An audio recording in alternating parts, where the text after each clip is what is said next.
datang di Kata Harmoni. Perkenalkan, saya Lydia dan rekan saya Mas Alif. Kali ini kita akan ngobrol-ngobrol terkait good collaboration. Kolaborasi sendiri pada dasarnya bentuk kerjasama, interaksi, kompromi beberapa elemen yang terkait, baik itu individu, lembaga, ataupun pihak-pihak yang terlibat secara langsung dan tidak langsung yang menerima akibat dan manfaatnya.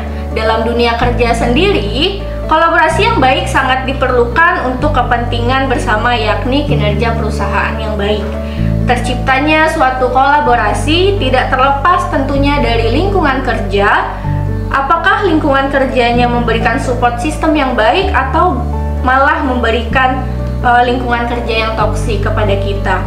Kita highlight nih tentang lingkungan kerja yang toksik. Di dalam suatu unit kerja sering terjadi konflik antara sesama karyawannya yang mengakibatkan terbentuknya circle-circle ataupun kubu-kubu tertentu yang menyebabkan kolaborasi dalam bekerja itu sulit terwujud. Nah, pada kesempatan kali ini kita akan mencoba mendiskusikan bagaimana caranya menghindari sikap toksik itu sendiri, bagaimana caranya kita dapat berkolaborasi bersama, baik itu sesama rekan kerja maupun partner dan lain sebagainya.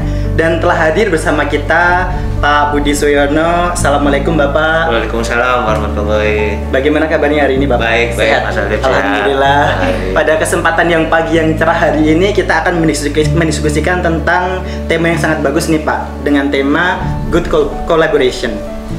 Bisa kita tanya dulu Pak, Bapak udah kerja di pekerjaan Bapak yang saat ini itu udah berapa lama Pak?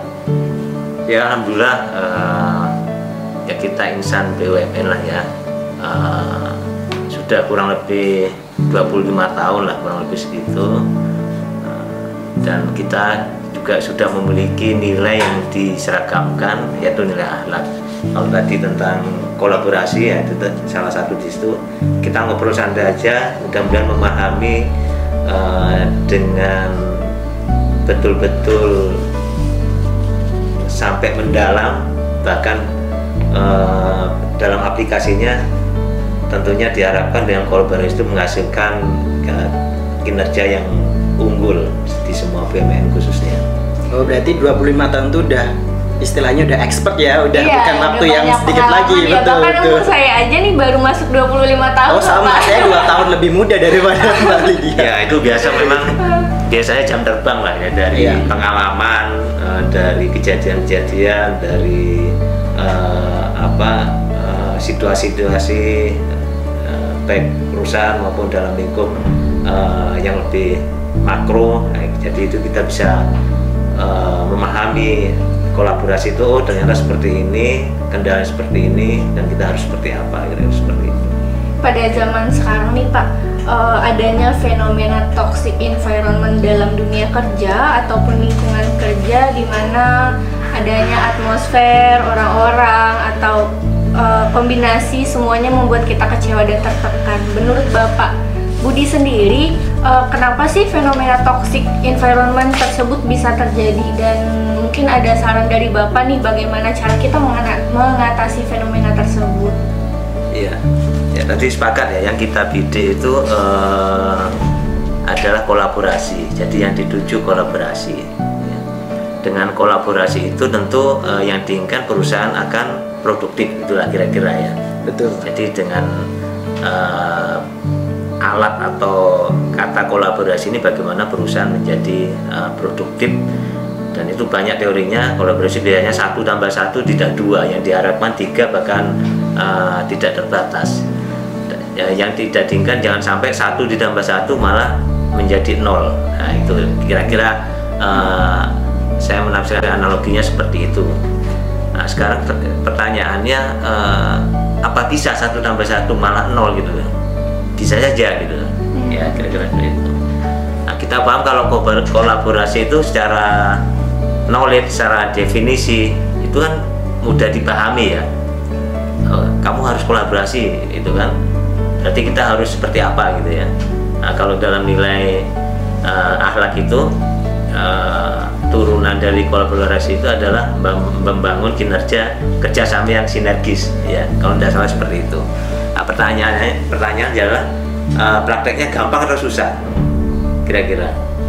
Tergantung individu Iya, masing-masing betul. kali ya Pak ya. Iya. Kalau itu gampang berarti perusahaan yang memahami ini, khususnya BUMN, tentunya tidak ada kata dia bangkrut gitu ya. Karena kan teorinya kolaborasi pasti jalannya, geraknya, tindakannya, pikirannya sama sehingga hasilnya akan sangat produktif.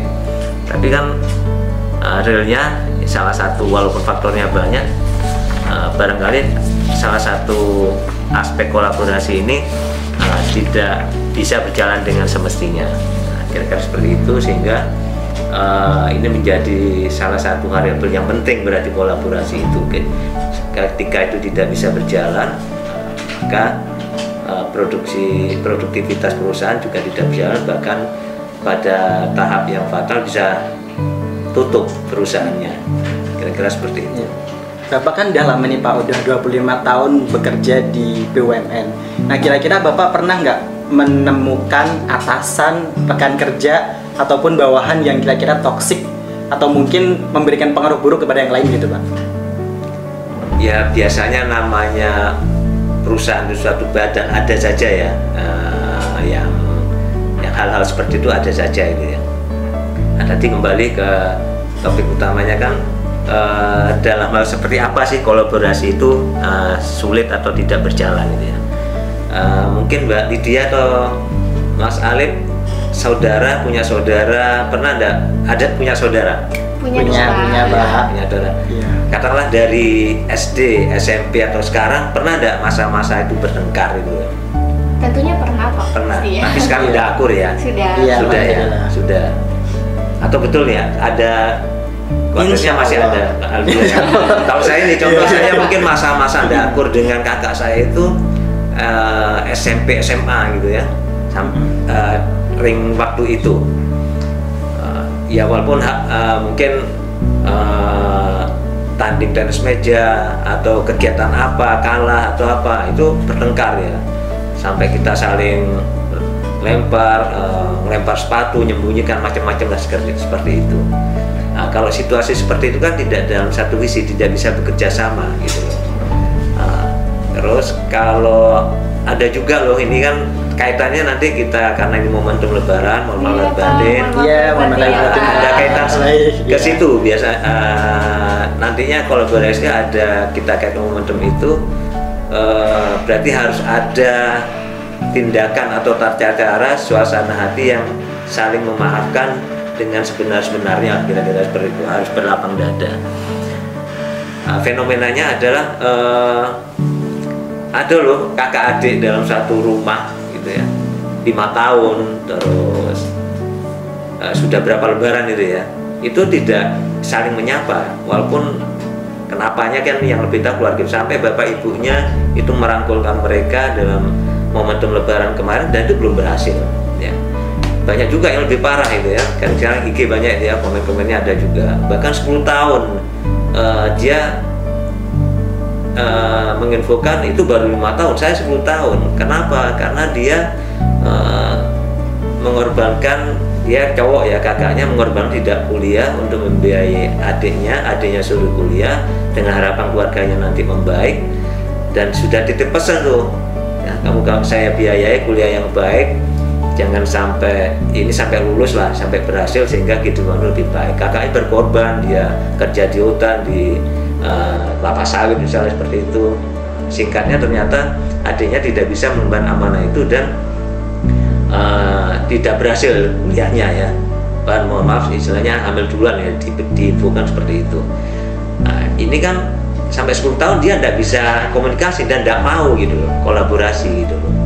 Nah, yang seperti itu tentu kalau terjadi di perusahaan situasi seperti itu sudah bisa dipastikan ya, minimal laju perusahaannya terhambat, kapalnya dia akan tidak searah, tidak ke depan bersama, justru akan bertolak belakang, stagnan, bahkan bisa mundur ya. Kira-kira fenomenanya seperti itu, situasi seperti itu yang menyebabkan kolaborasi itu tidak berjalan ya, seperti itu. Kemudian apabila kita menemukan orang yang seperti itu Pak, tipsnya gimana nih cara menghandle atau cara berinteraksi dengan orang tersebut? Apakah kita harus menghindar? Apakah kita harus membiarkan acuh tak acuh? Atau mungkin ada saran nih dari Bapak yang udah berpengalaman ini? Mungkin kita harus berlapang dada mungkin ya Pak. Atau pernah punya pengalaman nggak? Biar justru dari siapa aja ya. Pernah nggak marah ke seseorang terus, wah sulit deh aku maafkan dia itu, karena ya itu tanda kutip lukanya itu bisa jadi dalam, sulit ini ya. Pernah nggak ngawali? Nggak pernah ya. Kalau nggak pernah hidupnya baik-baik saja berarti. Karena sebenarnya manusia pada dasarnya pasti tentu pernah mengalami luka ya. Iya, sakit Cuma hati, balik marah lagi, gitu ya. gimana caranya kita untuk meredam emosi, memaafkan orang. Karena kan itu akan mempengaruhi lingkungan kita juga, apalagi kita bekerja di lingkungan yang sama, tapi kita saling punya dendam, saling punya sakit hati, itu nggak akan baik untuk kerjaan kita sendiri, itu akan menghambat semuanya sih. Iya, iya. Tapi belum pernah ngalami sendiri ya? Belum ya? Iya, Insya Allah. Alhamdulillah. Alhamdulillah sampai hidupnya Mbak Lydia sama Mas Alif sepanjang ini baik-baik saja ya. Jadi mungkin tadi karena jam terbang aja, karena sudah pindah belah cabang, melihat informasi, melihat realita bahwa kalau di kantor kan biasanya gini, oke, saya mau kerja atau dia dipindah di unit itu, saya mau bekerja asal tidak ada anak itu, pokoknya gitu kan. Itu beberapa kali seperti itu loh. Nah, itu kan kalau yang punya perasaan, kalau itu yang punya perusahaan nenek kita kan rugi nenek kita gitu kan.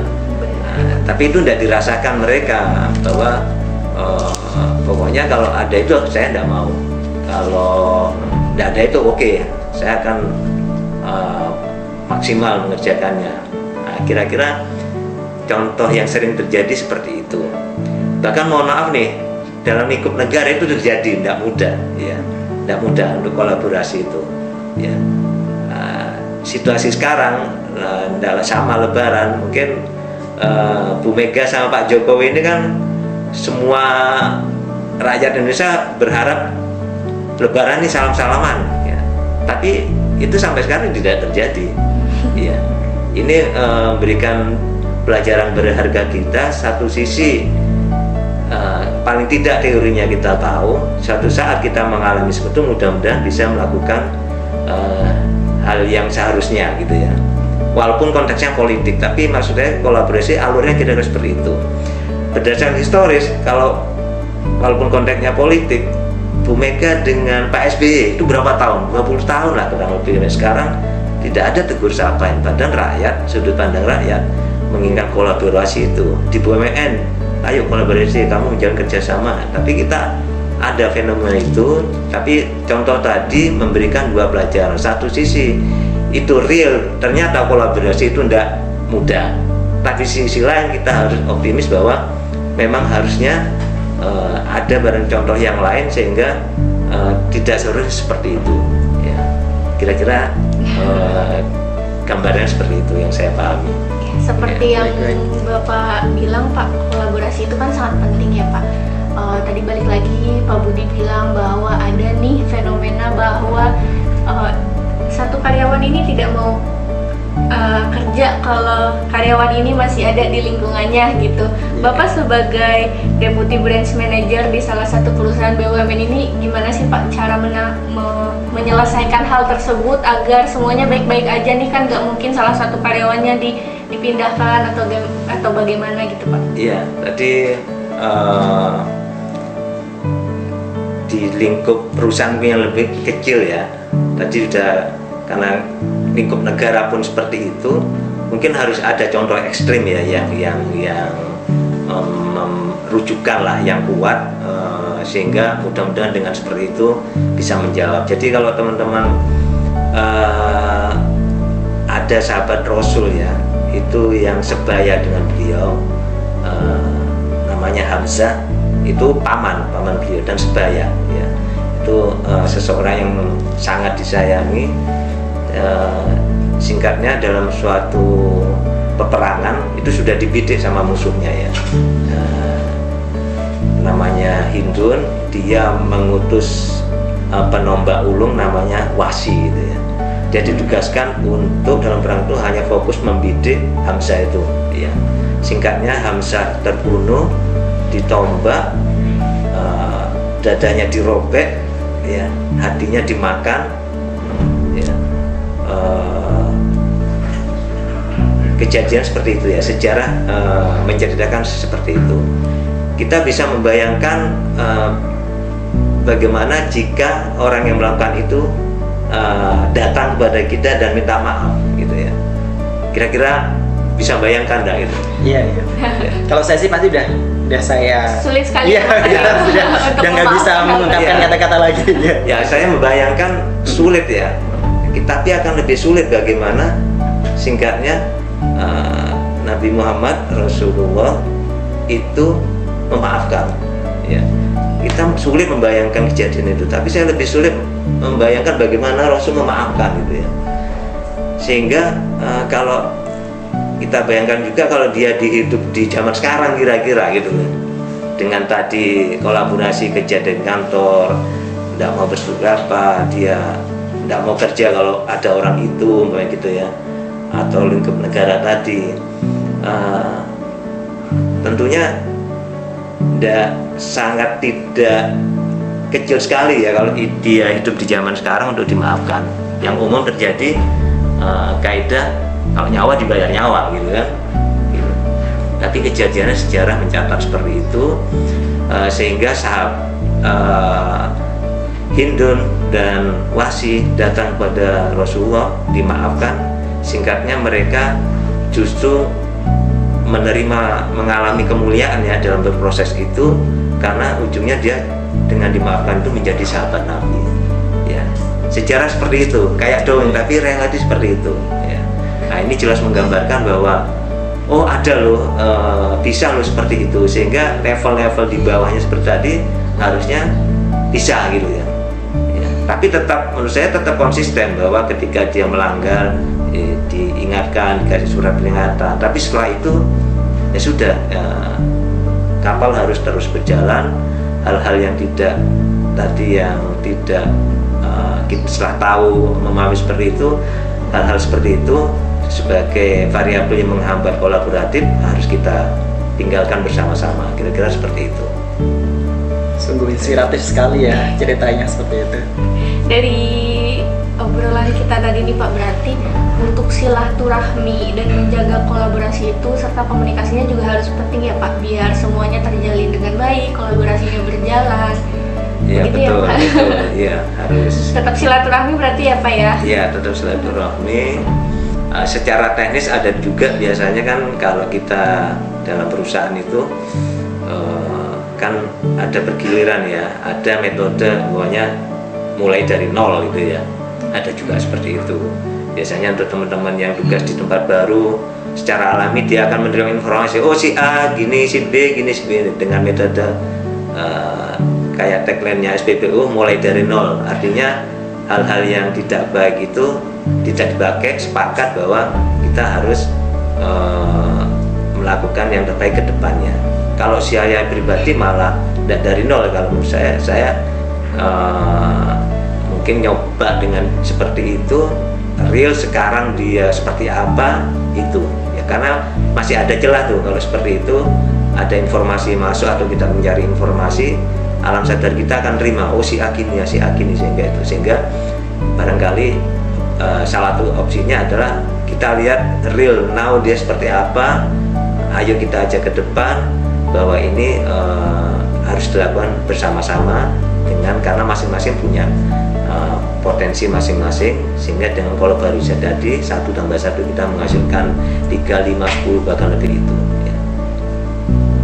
Begitu kira-kira Mas Alif, Mbak Lydia. Iya, baik Pak. Ya, terima kasih banyak ya Pak. Berarti mungkin dari Pak Budi sendiri nih untuk kedepannya kolaborasi yang baik atau yang solid itu tuh seperti apa sih Pak? Boleh diberikan gambaran untuk kita semua Pak? Ya, kalau saya merujuk ke tadi itu ya, berarti kan kalau untuk di lingkungan kerja kita tadi ya, dengan sejarah tadi itu ada dua catatan ya, catatan sedih. Kalau saya baca kisahnya itu, Hindun dan Was itu mengalami dua kisah yang ini, satu sisi dia sedih karena ingat ketika dia membunuh Hamzah yang itu seseorang yang dicintai Allah. Satu sisi jadi sejarah mencatat dua itu ya, sejarah sedih sama sejarah terenyuh bahwa tobatnya dia diterima, dia dikasih ruang dimaafkan. Dengan seperti itu orang yang umumnya sekarang itu mestinya tidak dapat itu, dia mendapat kemuliaan, bahkan kedudukannya sebagai sahabat Nabi. Kira-kira seperti itu dalam konteks kerjaan, khususnya BUMN gitu ya. Kita harus percaya bahwa setiap manusia itu selalu memiliki kemungkinan untuk mencapai kebaikan gitu ya. Di detik terakhir pun kehidupannya kita harus kasih kesempatan seluruhnya untuk lebih baik dari sebelumnya. Sebaliknya kita harus menjauh dari umumnya tadi ya, ketika dalam suatu kantor itu ada bab sebetulnya prasangka itu ya. Jadi dia prasangka yang itu tidak ada buktinya, terus secara psikologi ada lagi teorinya itu persistensi. Dia sudah menetap prasangkanya, tidak berdasarkan bukti, hanya berdasarkan input-input. Itu juga sulit juga ketika diberikan bukti pun dia kalau sudah pada taraf stadium persistensi itu menetap prasangkanya, itu akan sulit juga ya. Jadi kita kalau situasi seperti itu, kebaikan seseorang itu walaupun banyak sebetulnya kalau objektif, dengan skor sedikit kesalahan dia akan orang itu akan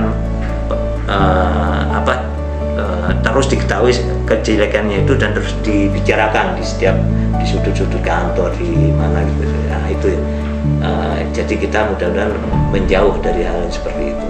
Iya, itu kayak peribahasa karena nilai stiti rusak susu sebelangnya ya Pak, berarti. Sebenarnya semua orang itu kan ada sisi baik, sisi buruknya kayak gitu. Jadi kita nggak bisa ngejudge orang itu baik atau buruk dari satu sisi saja kayak itu. Dan semua orang bisa berubah dan kita harus memaafkan kesalahan di masa lalu gitu Pak. Iya, betul. Yang saya pikir secara teknis tadi, secara kantor ketika dia melakukan kesalahan secara bertahap, ya udah kan pasti bertahap dulu, diingatkan SP1, 2 itu tetap jalan. Tapi maksud saya ketika katakanlah Desember dia melakukan kesalahan dan sudah di punishment, udah itu betul clear. Kita apalagi momentum Lebaran ini betul-betul clear, memaafkan, setak lagi hilang, udah betul-betul hilang luar dalam, kita memaafkan gitu. Yang terjadi enggak kan, biasanya pakai data pas ini dipakai terus gitu ya. Dia mau diusulkan naik pangkat semuanya, oh ini dulu gini dulu ya, padahal itu bisa jadi hari itu juga dia sudah berubah, seminggu yang lalu dia berubah. Contoh ekstrim dalam sejarah tadi sudah digambarkan seperti itu ya. Kita sekali lagi kita menjauh dari umumnya tadi, bahwa di dalam kantor ketika ada prasangka tadi, apalagi jika sampai tahap persisten tadi, itu kita menjauhi dari hal itu. Kita sesuai data yang ada, salah satunya seperti tadi, kita objektif, bukan berarti memaafkan semua kesalahan dimaafkan, tidak bagus juga ya. Sesuai ini aja, ketika sesuai porsinya dia mendapatkan punishment, selesai, betul-betul menerima dia dengan segala kelebihan dan kekurangannya. Kira-kira seperti itu.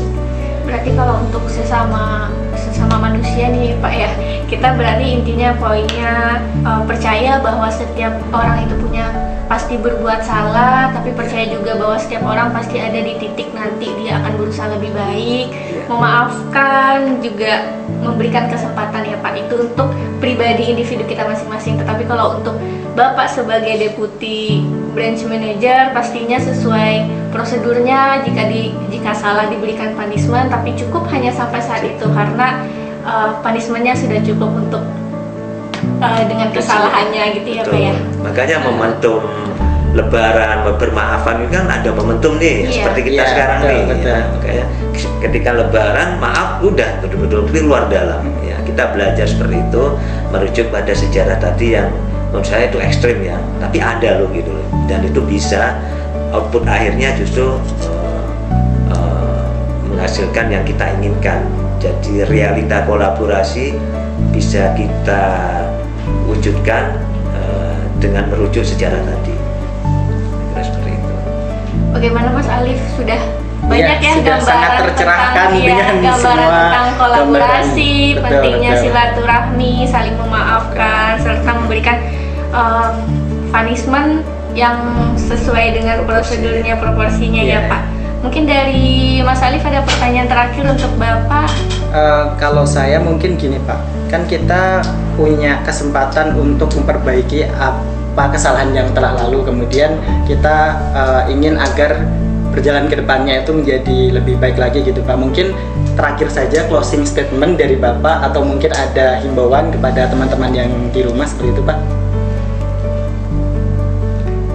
Karena kan dari tadi kita juga udah banyak ngobrol betul. Mas, tentang gimana kolaborasi itu di dunia pekerjaan ini. Baik, karena kita di BUMN lah ya, dari rangkaian tadi itu kita berusaha memulai ya, menciptakan masyarakat kantor negara seperti di awal tadi harapannya ya, SDI-nya semua itu percaya bahwa setiap manusia itu selalu memiliki kemungkinan untuk mencapai kebaikan. Kita harus memberikan kesempatan seluas-luasnya untuk dia lebih baik dari sebelumnya. Sebaliknya, kalau tadi kita ciptakan, kita menjauh nih daripada umumnya ketika dalam suatu masyarakat kantor tadi ada bibit-bibit prasangka, belajar objektif sesuai data, apalagi pada data persistensi itu kita menghindar dari situasi seperti itu, sehingga kolaborasi yang kita obrolkan kali ini betul-betul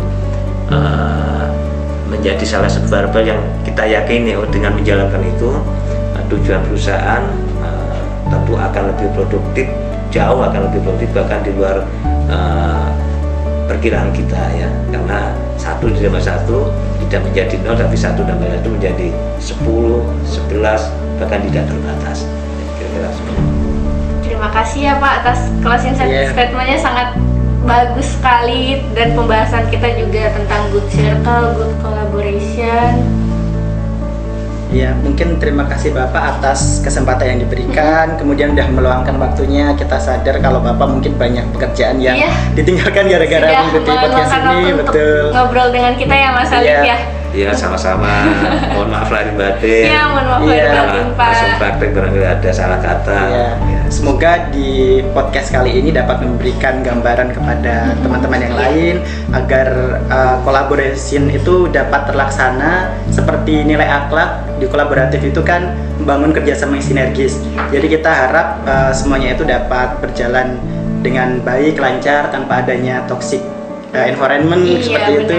Karena sesungguhnya itu satu data yang terlalu itu adalah masa lalu, dan satu data yang akan datang itu adalah masa depan. Jadi kita fokus bagaimana kedepannya itu seperti apa, seperti itu. Iya, dan juga tetap harus menjaga komunikasi antara sesama kita ya, karena kan komunikasi sangat penting sekali untuk menjaga kolaborasi dalam bekerja itu berjalan dengan baik.